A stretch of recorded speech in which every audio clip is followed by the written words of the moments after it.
Welcome to the 14th episode of Global Heat Map. This is an initiative by USI of India where we take you through various important international and strategic events and analyze it, which happened in last week, to update all the candidates who are appearing for any type of competitive exam anywhere. In today's episode, we will analyze what China is doing in capacity building in various domains. Pakistan and Afghanistan are daggers drawn and facing a confrontation. There are more developments in Middle East. Russia-Ukraine war is also expanding. France has been kicked out of Chad and perhaps a number of other countries too from Africa. And there is political turbulence in South Korea and Germany. Coming on to the first part, China is building the largest dam on Yarlung Zangbo River. Now, this is the name of the river in China, also called as Sangpo River, depending upon whether Chinese name or Tibetan name, whichever way you take.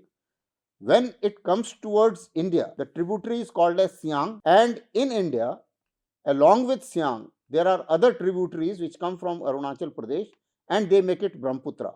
So then that river is called as Brahmaputra. So this dam, which is going to cost China almost about $135 billion, is the largest infrastructure project in the world, the largest dam in the world, and therefore it does raise a lot of concern. So when we analyze, the first thing is why China requires it. Their basic requirement is, obviously they need clean energy is one part of it, but they have other sources of energy too.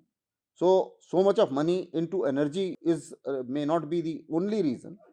The other reason is, if you see the availability of water in China, Chinese per capita availability of water is 1/3 of the global average. So in other words, China has a scarcity of water.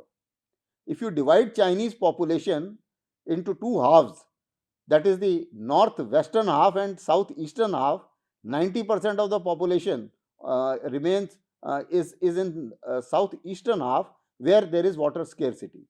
So what China is doing, that they are connecting rivers, they are making dams and diverting water to areas where there is a shortage of water, and also certain tunneling projects. So with that, this project also perhaps may also be inclined towards diverting water in a manner that some of the regions where China has short of water, they may perhaps send the water there. Although water is a global common, but China treats it perhaps its national resource or whatever. But certainly it is a grave concern to India and all the lower riparian states like Bangladesh too, and therefore the availability of water may not affect India that much, because it is only Siang River, and in Siang River is almost about 30% of Brahmaputra, and therefore even if they block some part of water,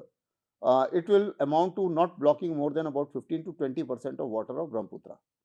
But the bigger issue is that they can release water when we don't want it, and they can stop water when we want it.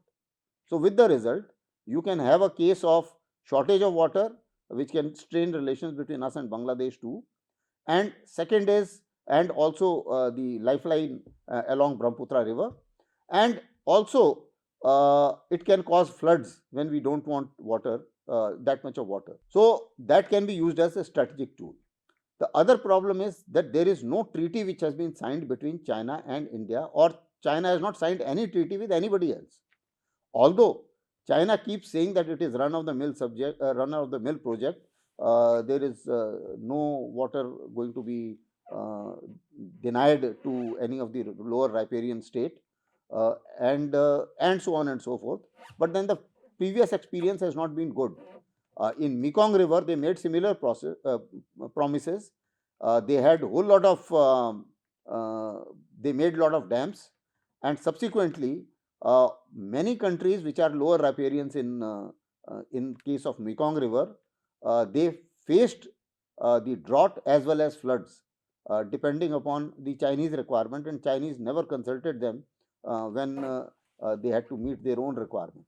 So therefore, there is a suspicion that China may use it as a strategic tool. also the place where this dam is going to be built, uh, that area is disaster prone, and therefore it can also affect and cause a man-made disaster. So, and also the lifeline of lifestyle of Tibetans can also get affected. Those are also some of the issues which are related with this dam.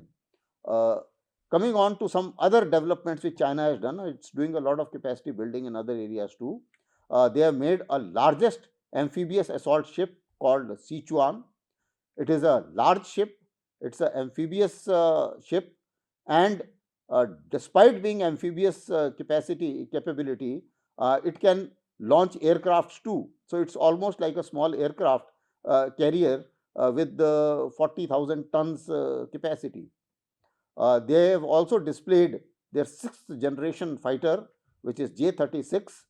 It's a stealth aircraft without tail. It is a peculiar shape and therefore slightly more difficult for radars to catch up. They have also manufactured WZ-9 Divine Eagle drone.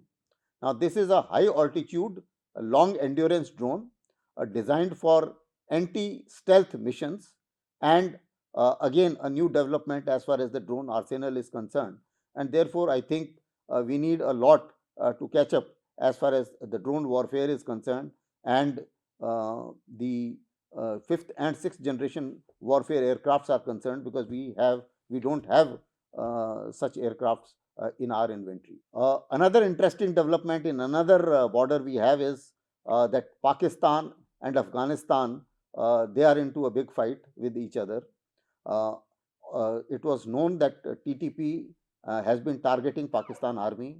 There have been a large amount of casualties which have happened in Pakistan, and Pakistan started off with air strikes in Afghanistan.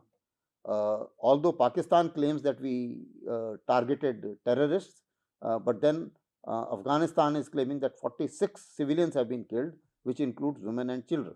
And thereafter, uh, last week, Afghanistan, and that is Taliban, has sent 15,000 fighters. It is believed that they did attack some of the posts. They crossed Durand lines. They did attack some of the posts on the borders. They captured one or two posts. They have also killed, I think, 19 soldiers till now. They have also shot one helicopter which was trying to fire on them, and they have crossed the border line, and it is believed that they have come inside, and perhaps there could be some more attacks. I visualize that as far as the air power is concerned, obviously Pakistan has got much better air power and much more air power. So Taliban cannot respond by air attacks, but certainly Taliban will respond in ground attack, which will be which is it is happening, it is unfolding. Some attacks on the border posts and certain more intense terrorist acts inside Pakistan. Similarly, we also see a lot of developments coming up in Middle East. Now we know that Israel and US, they are targeting Houthis. Are also fighting back. They have stuck Navatin base.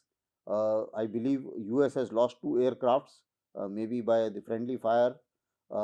And US and Israel, they are bombing the locations of Houthis. Sana'a airport was bombed last week, as well as the port was also bombed, and this duel is continuing. But like Hezbollah was degraded, for that Israel had to put their soldiers on ground. Similarly, to degrade Hamas, they had to put the soldiers on ground. Uh, Going by the same analogy, unless they put soldiers on ground in Libya, Houthis, they cannot destroy Houthis completely. So Houthis will keep on targeting, whether it is Israel or Red Sea, depending upon their residual power. And only by standoff attacks, I don't think they can silence Houthis. And getting engaged in Libya may not be, cost benefit wise, may not work out. So we may see some more exchanges as far as this part is concerned. There are new developments in Syria, although the HTS leader Jolani did try to uh, get all the groups together, but I don't think that is happening. The SNA, which has been backed by Turkey, is also moving ahead and fighting with SDF, which is mainly consists of the Kurds, and Kurds have good relations with US because they fought ISIS together. They both are trying to get more space and area of dominance. At the same time, Israel, having captured Golan Heights, which was there already with them, and some more areas to create a buffer zone, they continue to fire.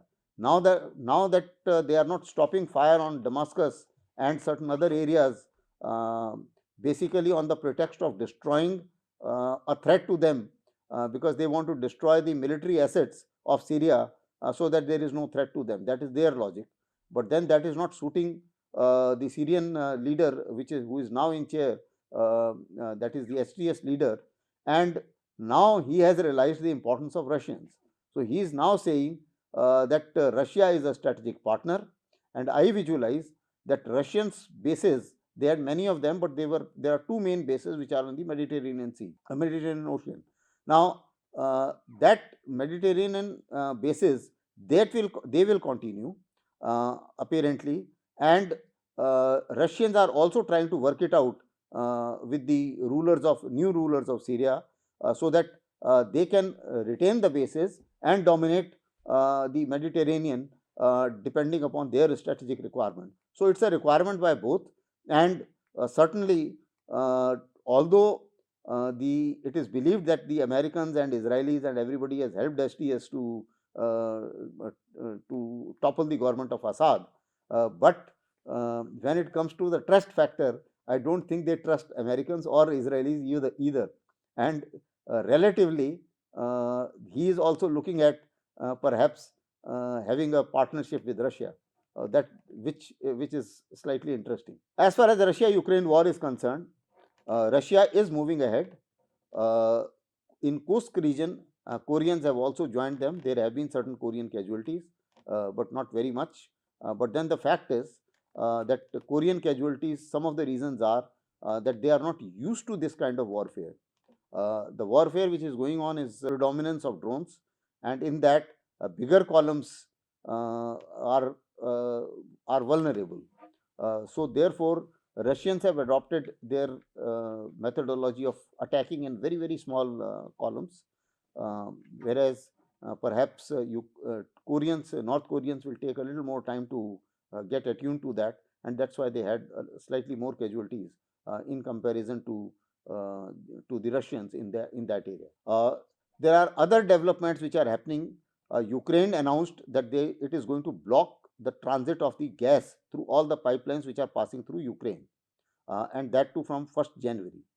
Now there are another 2 days to go, but then the fact is that was not liked by very many countries, uh, and also Slovakia, their leader went to Russia and had a word with Putin, and then there was a little bit of exchange between Zelensky and Slovakian leader, but then the fact is there is a cost to pay in case Zelensky tries to stop the flow of gas through the pipelines, because uh, all other countries who get affected, and that is dividing, they may go against Ukraine, number one, and number two, it is also dividing the European Union as to how much to support. Like Slovakia has stopped all the support to Ukraine.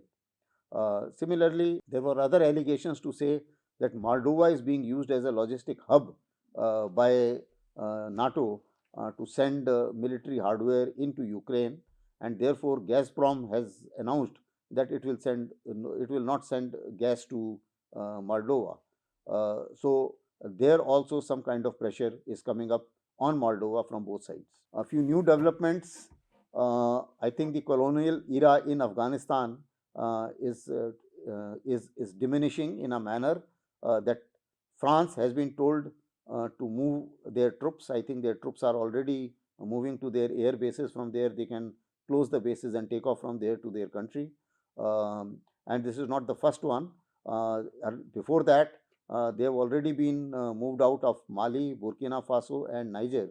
And we also find that some Russian footprints do coming up in these regions. So these are also some kind of development not very comfortable for the Western powers. There are also some political turbulence happening. Germany, I think the president has dissolved the parliament. So Olaf Scholz is out of power now, and elections are likely in a very short duration, maybe next month, that is in February. And similarly, in South Korea, the turbulence carries on. The earlier president was impeached, and after that, the second president who came up, he has also been impeached and removed, and the foreign minister has taken over as the new president. So, three presidents in a month's time is not a very comfortable situation in South Korea. So, these were the major events which happened this week. We will come up again next week with analysis of all the events of next week. Thank you very much.